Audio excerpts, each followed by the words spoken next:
Hey there, it's Jake again.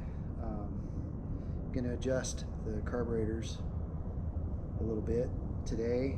I'm still running a little rich, and I'm both in the throttle range and then also at idle. And I'll show you how I know. The color of the spark plugs is still not tan, which is the goal. Certainly want them lighter than that. It's running pretty good, but there's still adjustments to be made. So I've already dropped this winter I've already dropped the needle one clip on each carburetor. I'm going to drop it another clip today and also change the idle jets to a smaller, leaner jet. So I'll show you how to do that, and then I will also show you how to sync the carburetors, which is something you should do regularly if you're operating a two-stroke. Step one, let's turn the fuel off. It's already off because we're going to take the carb bowls off and don't want to make a mess. We'll get that air filter out of our way.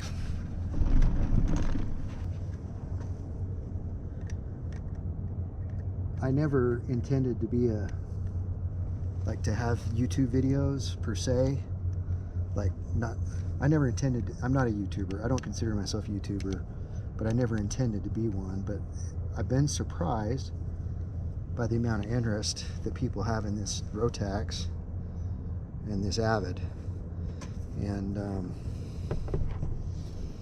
initially I filmed some videos on the Bonanza, which frankly, I don't know, to me that seems like a more interesting airplane. People aren't very interested in that, but they sure seem interested in this.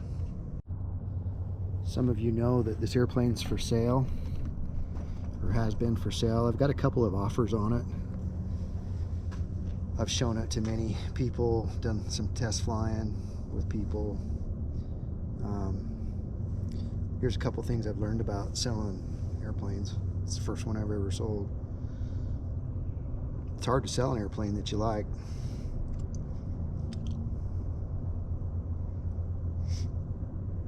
Alright, there's the float bowl. There's a last minute fuel strainer. Got the floats inside here. There's ADs and service bulletins for these floats. You need to make sure that you've complied with that. And then I need to remember what an idle jet is. Truth be known, guys, I'm not a gearhead. Everything I've learned about this airplane, about the Avid, about the engine, about syncing the carburetors, adjusting them, it's from reading books and getting on the Rotax website and signing up for that, paying the fee to be on it, and asking smart people. And I've just learned over the years. And so you might still see something I do that makes you cringe. What would it be if it wasn't cringeworthy, right? But so you might see me do something that's not exactly right. Tell me if you think I should do something different, but I'm doing what I've read and as far as I know, what is right.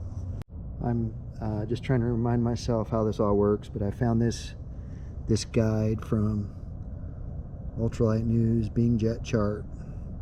I've had it for a while. I've been using it, so I've been trying to remember which one's the idle jet and how it all works. So there's the Bing idler jets, and I've got some 50s here. Looks like they've never been used. And let's get the ones out of this carb and see what I've got, because I don't remember. I've got it written down somewhere, but they're right up in here, I think.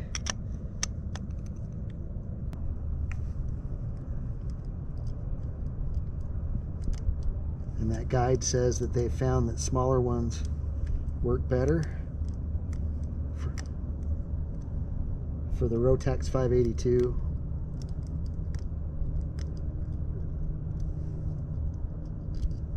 Alright, so there it is. And looks like it's in good condition. And then you can just look on the side of them and see what number they are. This is a 55. So I am going to change them. I'm going to put the 50s in. because it's just been running a little rough at idle.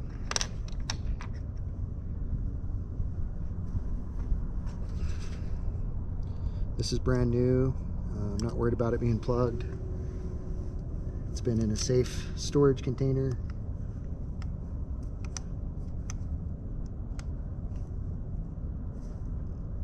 That's that one. Let's do the back one. I'll take the float bowl off the other one.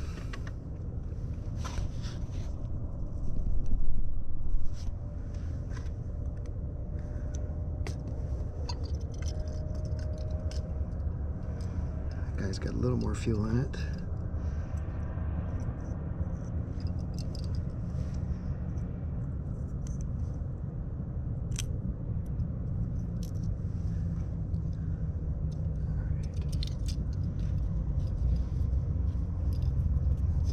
Scrunched up.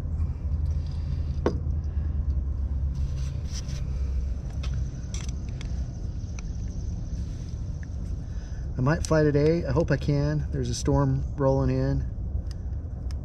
It's supposed to be a little spicy up there today. Doesn't look too bad. The airplanes don't look like they're rocking around too much. Alright, the one that's coming out.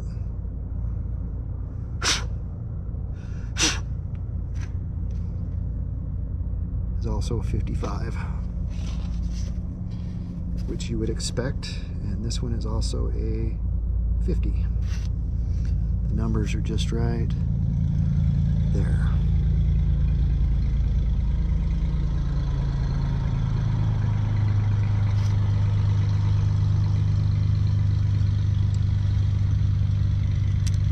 Dang it. Rule number 1, don't get your fuel stuff contaminated.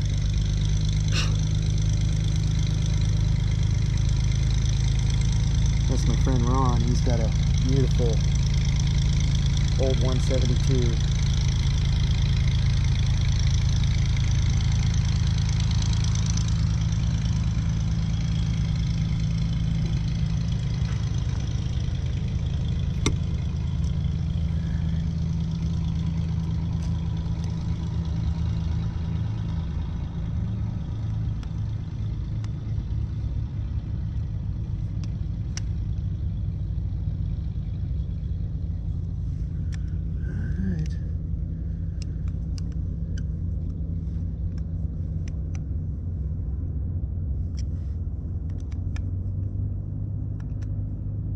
Both in there well.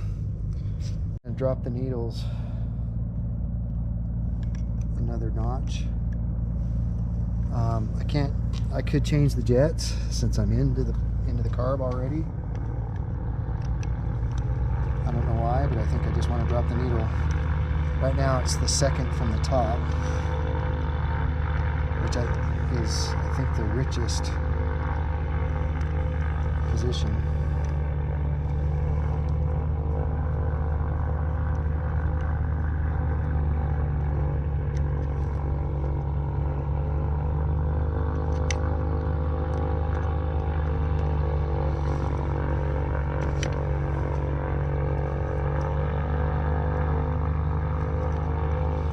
So you take the screws out of the top of the carb, and then you're going to pull the slide out.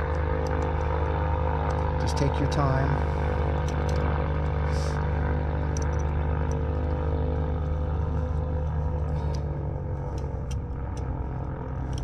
Might have to cut some zip ties here. Alright, so this is top of the carb. There's a spring. The spring loads the carburetor closed. This is the slide that controls the throttle. This is the needle that seats into the main jet that controls fuel flow. So you just pull the spring up, get your finger on the cable if you can. Actually, yep, get your finger on the cable and slide the cable out of the bottom of the slide like that.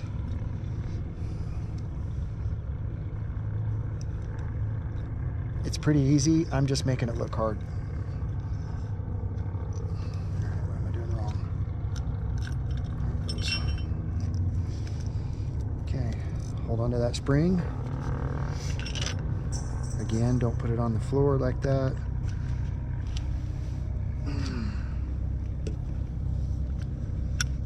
So this is the seat for the spring. It can only fit in there one way. And then this is the needle and the clip. And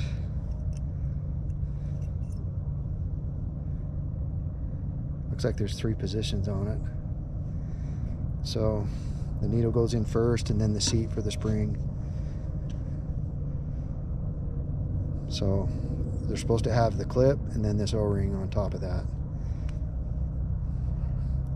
I'm going to drop the clip so it was right there. I'm actually going to leave the O-ring where it's at. Well, no, I'm not. I don't know how I feel about that. So the O-ring's off.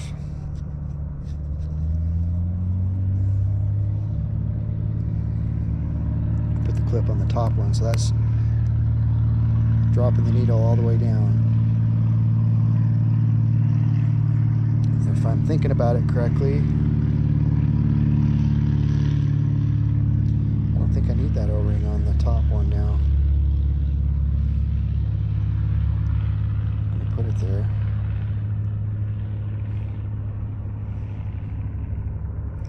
So here's the slide. It's clean, looks like it's in good shape. This can only fit in one direction. So you drop the needle down through the middle hole. A lot of you guys know all this crap. It's all whiz-bang magic to me. And then I'm gonna drop this. Man, okay, I'm gonna drop all the carb parts on the ground.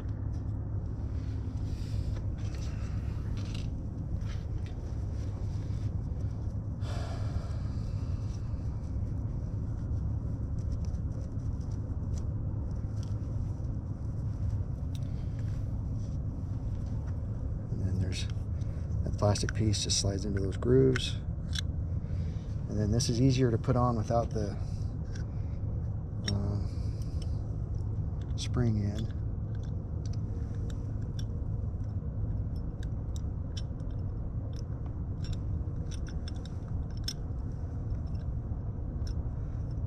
So I'm just going to show you that. So the cable's coming through. It came through that hole on the left, and that's where it seats. Whoops, sorry. So the cable came through the hole on the left, and then it seats right there.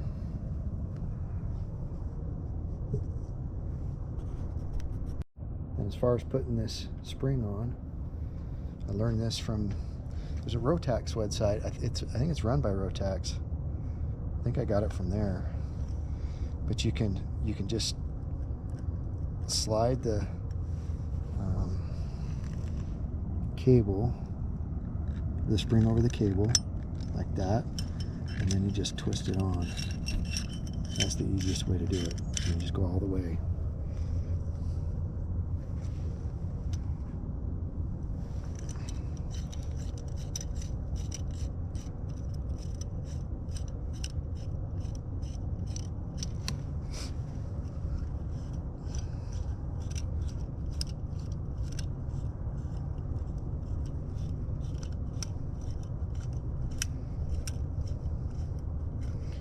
I wanted to do this at the house this morning, but I couldn't find the jets.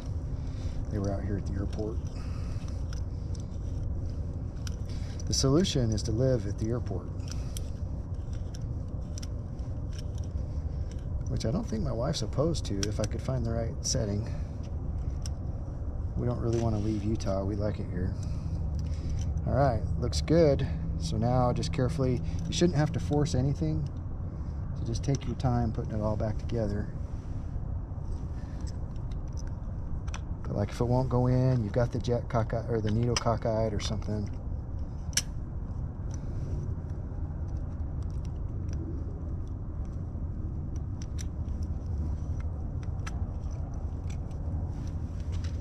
I can see the needle. It's not seated. It's not going in the jet. There it goes. Okay. Let me just tighten that puppy up.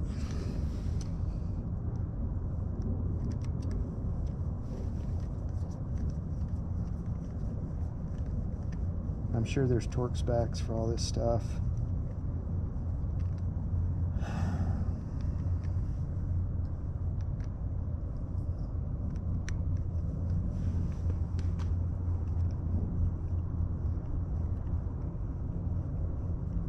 These carburetors are Bing 54 carburetors. I have a friend with a Kit Fox. He has Macouni's. His people say Macouni's are better. Back to my comment at the beginning, I do not consider myself an expert. I'm too ignorant to have an opinion. Okay, then we just do the same thing with the second one.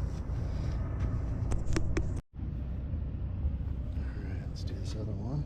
That top screw is loose. You always, as I've been showing people this airplane to buy it, both of those were loose. Maybe I loosened them already. No, I think they've come loose. As I've been showing this airplane to different people to buy it, what I've realized is, and that people need to realize, if you want to fly an airplane that's got a two-stroke engine, you need to attend to it. I don't want to say more than you need to, say like a Continental or Lycoming, but you need to take the cowling off a lot and look around and follow the different manufacturers' recommended procedures for the gearbox, torquing the head, syncing carburetors, check your fuel filters or replace them often. We got rotary valve oil and coolant. There's all kinds of things. It's just good, just like these were just a little bit loose. It's just good every now and again to pull the covers off. Not every now and again. I do it every couple flights. And to have a look. Honestly, I haven't put a screwdriver on those probably for 20 hours. I've been flying this a lot.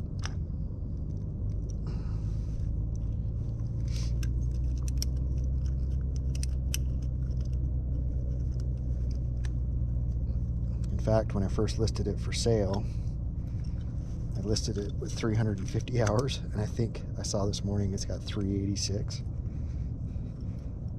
Probably been flying a lot more than I realize. Alright. There's a spring. One of the reasons that I think I'm running lean at idle is it's running a little rough, but I'm also getting quite a bit of oil. Actually, I haven't seen it too much at the throttle bodies, but like just everything's just more oily than I remember it being in the past. And for a while, I chalked that up to pre-mixing the fuel while I was doing the engine break-in, and at first, until I was sure that the system was working good, the injection. But now, all right, same thing with this needle. It's in the, this one was 1. Oh, interesting. This one wasn't in the same spot as the other one. I'm going to drop this all the way too and see what happens. It's probably going to be too hot.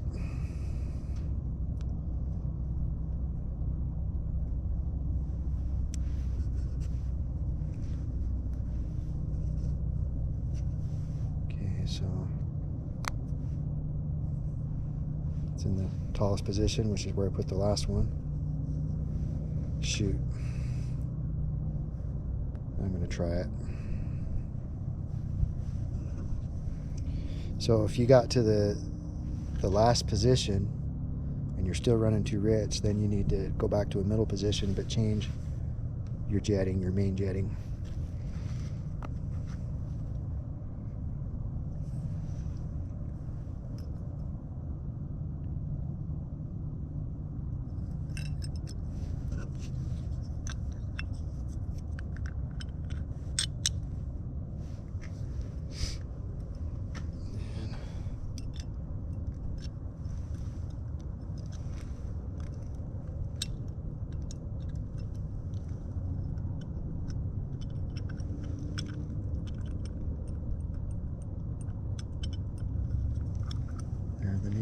The cable comes through the bottom, and then just let it seat like that. And then same thing with this spring.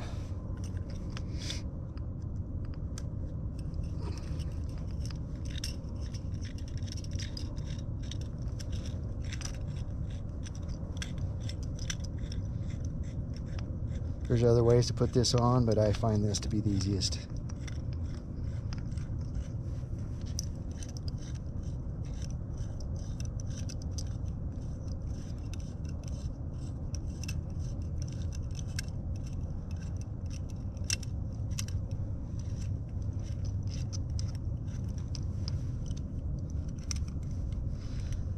You know, the people that have come to look at my airplane, they don't seem too concerned about the two-stroke. But like other people that I talk to do, I've never had any trouble with it. The only trouble I've had are like fuel delivery issues. And when I say fuel delivery, I'm not talking about fuel filter. I'm talking about like the fuel tank's out of fuel. Or one time I was out doing slips. Well, all right, I need to clarify that for my friends at the FAA and elsewhere. I've never run out of gas, but I have forgotten to switch tanks. And so a couple times I've been trying to, we usually just run the right tank and keep the left tank empty on this airplane. But sometimes I get fuel in the left tank and then I'll want to get it out, and I'll leave it on the left. And so my habit is at the top of descent is to switch to the fullest tank on both the planes. And a couple of times on this, there's been like a half-gallon left or something in the left tank, and I thought, well, I want to get the rest of that out. I want to get a little more out. So I left it, forgot about it, and both times it quit, like when I was about to land. And fortunately, both times I was able to get it started. The other fuel delivery issue was this airplane do crazy slips, really sideways slips, forward slips, really laterally displaced forward slips. They're super fun, but I must have done enough one time to either empty the bowl in the carb, like with the floats coming up or something, or empty somehow the collector tank. But anyways, the engine quit. Couldn't, and I was too low, couldn't figure out how to get it started because the starter's got a cutout that I didn't know about at the time. And we ended up, that was a forced landing. It's the only forced landing I've had in this airplane, but again, I was horsing around. All right, so there's you can see the needle in there going down into the main jet. And then you just turn the slide so that it goes down smoothly. Cap on. Anyway, so there's that forced landing, and I was actually checking a guy out to fly this. So there's a pin right there next to that screw. It needs to go on the other side. So I'm just gonna flip it. Anyway, so we had a forced landing, and I was checking out a guy to fly this, and in exchange, he was going to let us keep the plane in the hangar because it was always at Mom and Dad's shop for decades.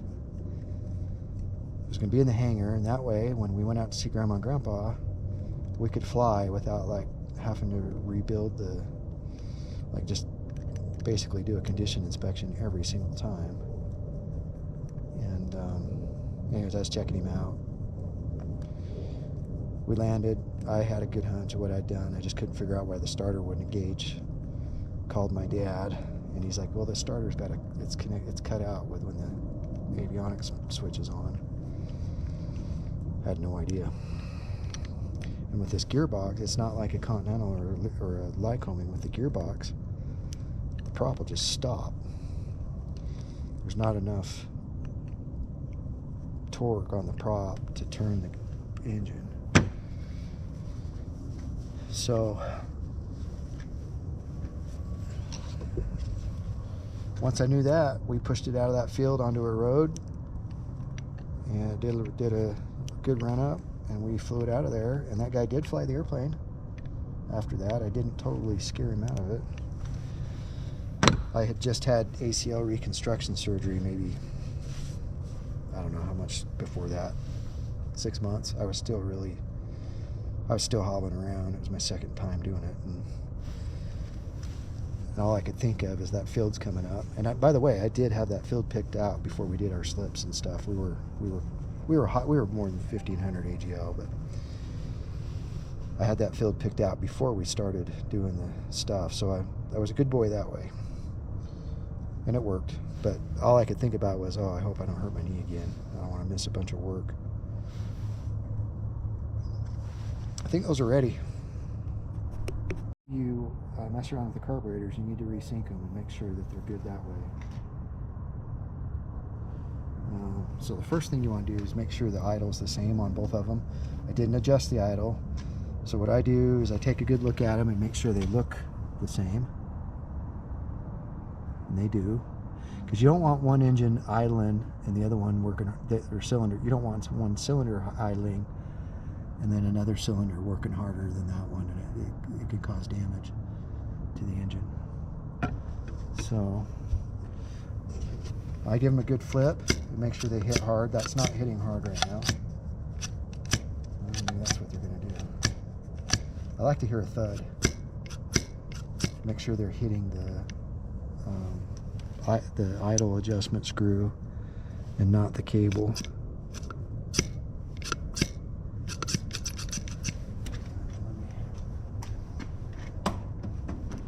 There we go. The throttle, I pulled the throttle in with the cable. When I was doing the cables, I pulled the throttle in. So there, I like to hear that thud, and then you know it's hitting the idle screw. And they're about the same. They look, I think they're identical. Alright, so the next thing you do, again, you want to do this all the time. If you're flying a two-stroke, do this a lot. You want to make sure they start moving at the same time. So what I'm going to do is I'm going to move the throttle, and I find just feeling it, just making sure they move simultaneously helps. And they did. I'll let you see it. There, they start to move. As long as they go simultaneously, then the idle's synced up and the bottom end of the throttle range is synced. That's the goal. Every time you make an adjustment, you kind of need to start over from the beginning. Check the idle, check this. Okay, so now I'm going to go full throttle. So they're both all the way up, and I like to, so they raise up a little bit into the, above the throttle body. So I like to lower it, pull the throttle out until one of the slides is just right exactly at the top, and then check the other one. So they're not exact.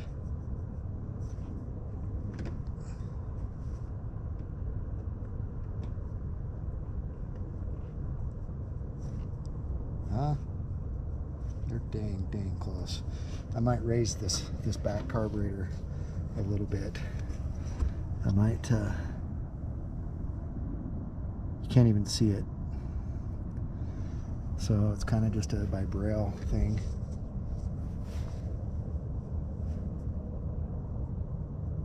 I'm gonna raise this one. So what you do is you pull the boot off, and then you just, depending on which way, if you want to lower it, you turn it in. If you want to raise it, turn it out. You need to get a wrench. I think I need one smaller than that. Alright, so I'll move you around here a little so I'm not in your way so much. So you got to loosen the lock nut. There's a jam nut. And then you tighten it to lower the slide and loosen it. So I'm just going to give it one little loosen. Then I'm going to set the jam nut again to lock it into place. Then you basically start over again. So I'm going to put the boot back down on it. And I'm going to lower the, we're going to pull the throttle out. That's good. I want to make sure they both move at exactly the same time. They did. I'm going to go to full throttle, and then I'm going to reduce the throttle until they're the ones that are exactly flush with the top. And they're perfect. Okay, I'm very happy with that. Okay, I'm going to put another wrench on. I'm going to put the wrench on that nut one more time and check it one more time.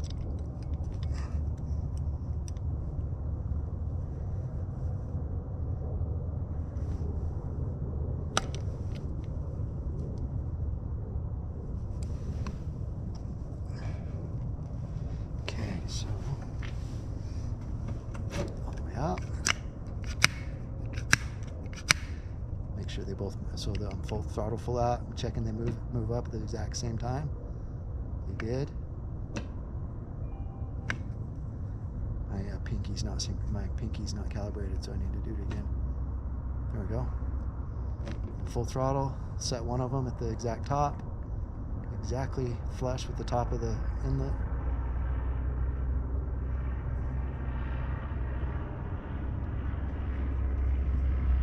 Yeah, I'm happy with that. Back to idle. And then let's put these bowls back on. This thing's been scratched. I need to make a note to order a new screen. Yeah, that's no bueno. So I'm going to order a new one.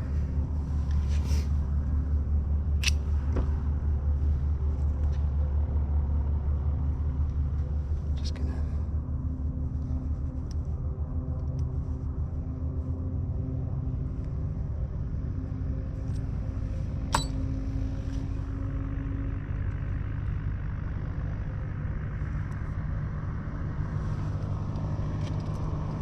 Can't put the bowls are one directional, so if it's not going on, don't force it. And then those seals, well, just be careful. That's all I'm saying. All right, it's on.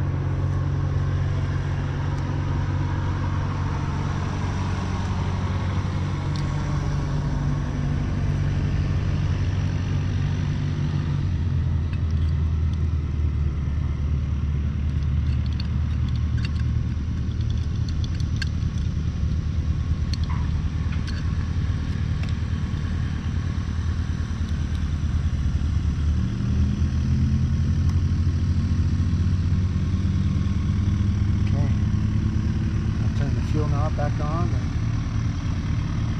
You should see fuel start to trickle in here a little bit slowly.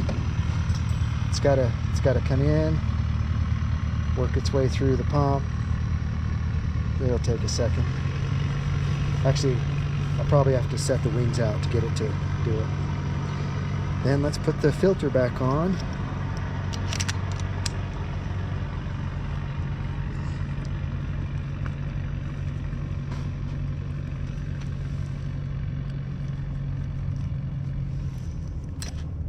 Really love days like today when the pattern's not super busy, but there's just the right amount of flying going on.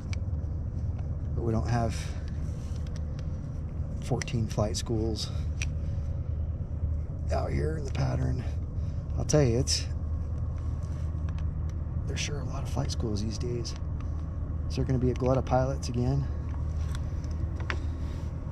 Hope not. I want there to be a shortage. It's good for professional pilots. That means I'm pro pilot.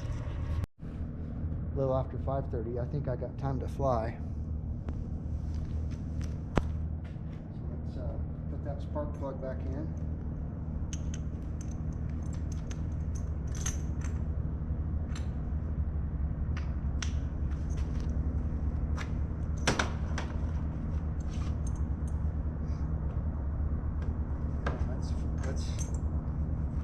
Let's pre-flight it. I'm going to move the airplane real quick.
Other side.